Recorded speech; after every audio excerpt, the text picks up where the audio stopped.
محو يهي معناها 275 ee uu heesta ku qaaday Suldaan Seeraar bal haddaba intaynu wax kala gelin bal aynu Google-ka ku qorno 275 iyo wuxuu yahay 275 Google-ku wuxuu leeyahay waa angel name Google-ka wuxuu inoo sheegayaa inuu yahay malag magaci waxay leeyihiin malaga 275 waxa uu si xoogan ugu xiran yahay ruuxda iyo korriinaha gudaha sidoo Google-ka inoo soo saaraya waa malag ay aaminsan yihiin in uu dadka waxa weeye ruuxdooda iyo gudahooda ku nool yahay oo waxa weeye qofka hamigiisa iyo hankiisa uu ka kaalmaynayo uu garab istaagaya inta go'aan kala aynu qaadan bal Suldaan Seeraarna aynu weydiino micnaha uu ka waday 275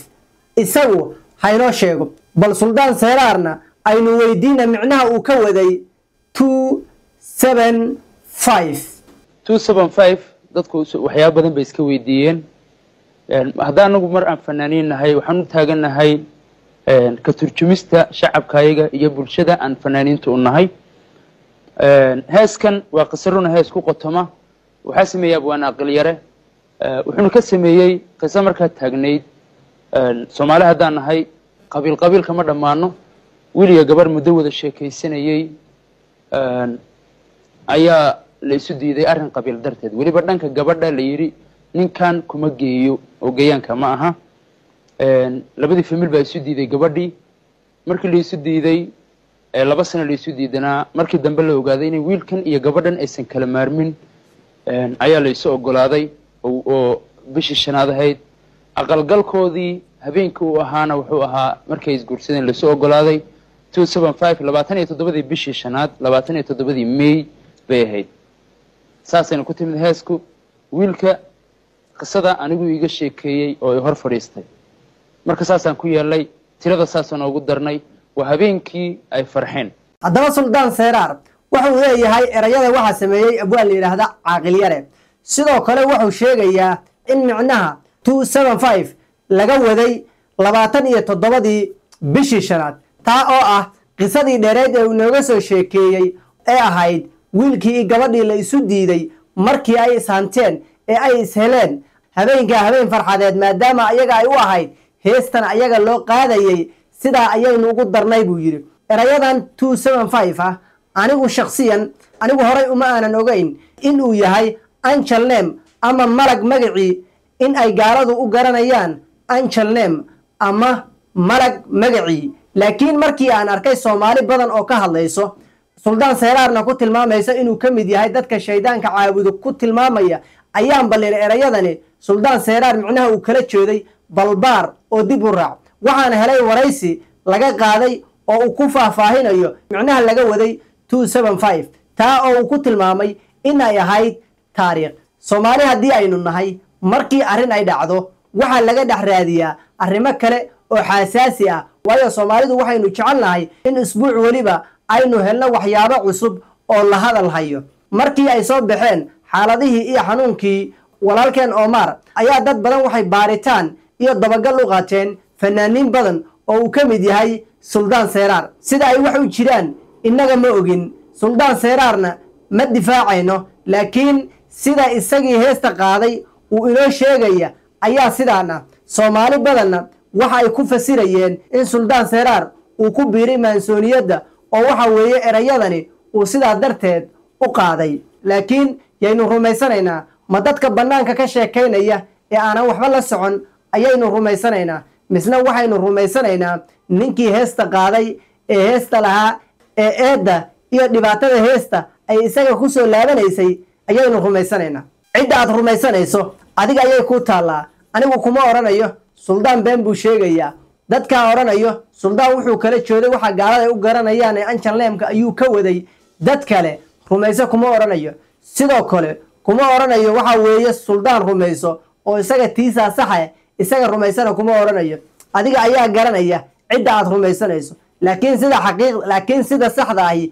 sida saxda ah waxay tahay cid waliba wixii iyada ka soo fulo markii laga wareysto waxay kaga jawaabto ama ay kaga falceliso qof waliba wixii isaga ka soo fulo markii su'aalo laga weydiiyo wuxuu kaga jawaabo ama uu kaga falceliyo ama uu ka yiraahdo in la rumaysto ayaa wacan oo sidaa ayaa saxan waayo inagu aadamaha haddii aynu nahay qofka wuxuu yiraahdo ayaynu xukminaynaa laakiin waxa gudihiisa ku jira iyo wuxuu aaminsan yahay ma xukmin karno ilaan inagu ma ogin laakiin mar waliba waxa wanaagsan qofka wuxuu isaga ku sheega inaad rumaysato waayo qofkani erayada isaga ayay ka soo fuleen qof muslim ah oo muslimnimo aad ku ogtahay qof muslimnimo aad ku ogeedna waxa weeye xumaan iyo gaalnimo iyo fisqi iyo meelo daran looma saariyo dhanniga xun ama malaha xunna ma aha wax u wanaagsan qofka muslimka ah adigu waxay kula tahay iyo sidaad u aragtana ra'yigaaga xagga hoose ee commentiga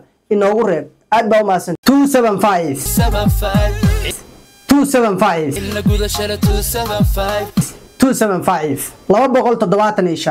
muxuu yahay micnaha 275 ee uu heesta ku qaaday Suldaan Seyraar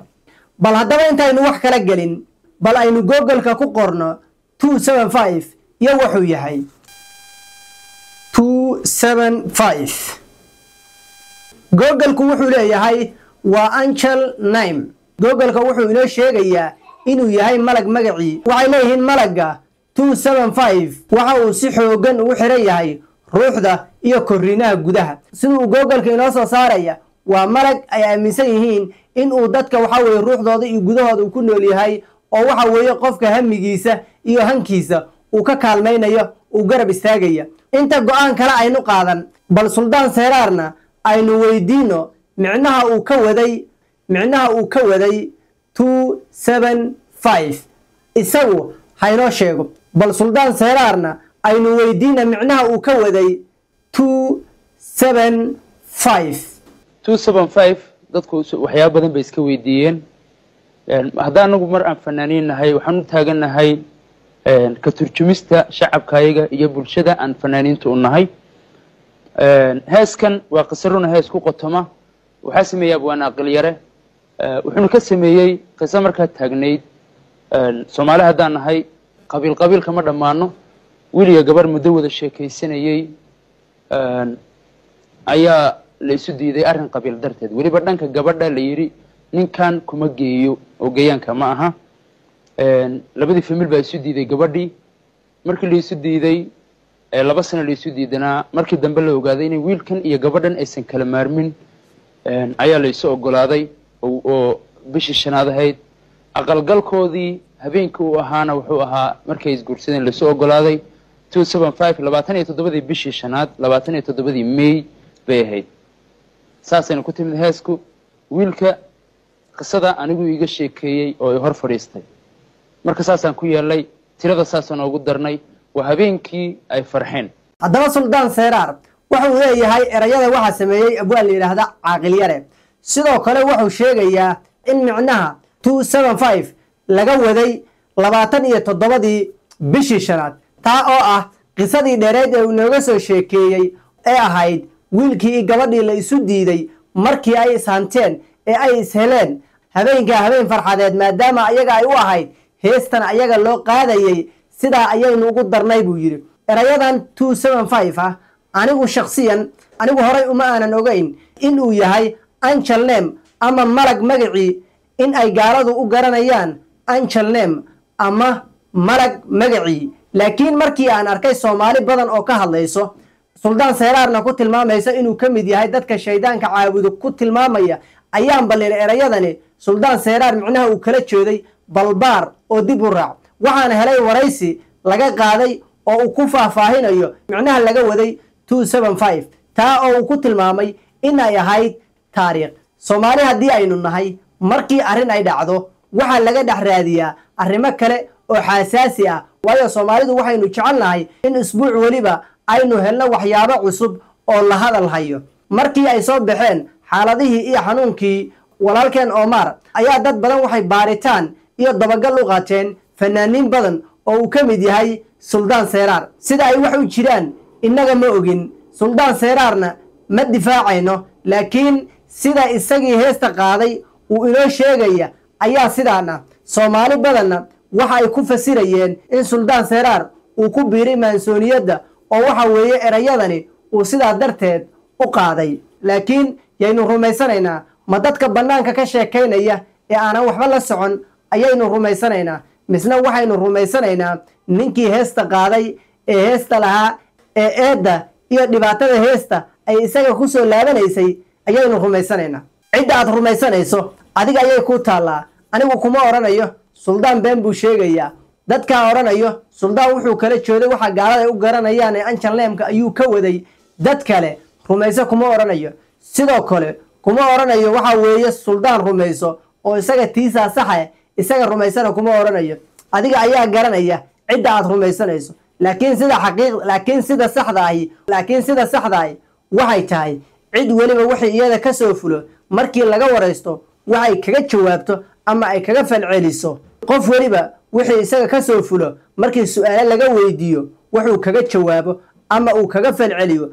ama uu ka yiraahdo in la rumaysto ayaa wacan oo sidaa ayaa saxan. waayo inagu aadamaha haddii aynu nahay qofka wuxuu yidhaha ayaynu xukminaynaa. laakiin waxa gudihiisa ku jira iyo wuxuu aaminsan yahay ma xukmin karno ilaan inagu ma ogin. laakiin mar waliba waxa wanaagsan qofka wuxuu isaga ku sheega inaad rumaysato. waayo qofkani erayada isaga ayay ka soo fuleen qof muslin ah oo muslimnimo aad ku ogtahay. qof muslimnimo aad ku ogeedna waxa weeye xumaan iyo gaalnimo iyo fisqi iyo meelo daran looma saariyo. dhanniga xun ama malaha xunna ma aha wax u wanaagsan qofka muslimka ah. adigu waxay kula tahay iyo sidaad u aragtana ra'yigaaga xagga hoose ee commentiga inoogu reeb. aad baa u mahadsan.